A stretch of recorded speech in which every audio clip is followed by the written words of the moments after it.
Après le 13 novembre, la mère de Sami Amimour est restée cloîtrée chez elle pendant 2 mois. Aujourd'hui, avec sa fille, elle limite ses déplacements au strict nécessaire.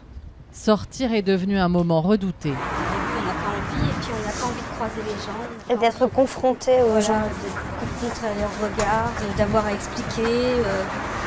Se justifier. Voilà, c'est tout simplement ça. Si la famille accepte aujourd'hui de parler, c'est pour ne pas être associée aux actes de ce fils qui leur a échappé. À Drancy, dans l'appartement où il a grandi, sur les étagères du salon, 2 photos d'un enfant et d'un adolescent sans histoire, bien loin de l'image de celui qui se faisait appeler Abou Missa, le tueur de Daesh qui n'a pas hésité à mitrailler et achever des innocents au Bataclan. Et je pense souvent à toutes ces personnes disparues qui laissent leur famille aussi dans la tristesse. Et malheureusement, je ne peux rien faire pour elles. J'ai la double peine de perdre mon fils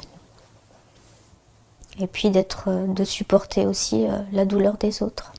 Sami Amimour a grandi dans une famille musulmane laïque, stable et intégrée. Dans sa chambre, rien n'a changé depuis son départ en Syrie.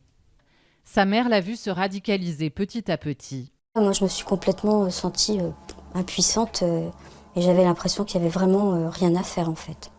Elle a alerté le maire, fait appel à un imam modéré, sans succès. Une fois parti en Syrie, son père a lui aussi tout tenté pour le faire revenir. Cet homme polyglotte, féru de littérature française, est allé jusqu'à la frontière turco-syrienne, en vain. Il n'arrive toujours pas à comprendre comment son fils a pu commettre un tel acte. Je ne réalise pas moi-même, je n'arrive pas à comprendre. Faire une chose pareille, c'est impensable.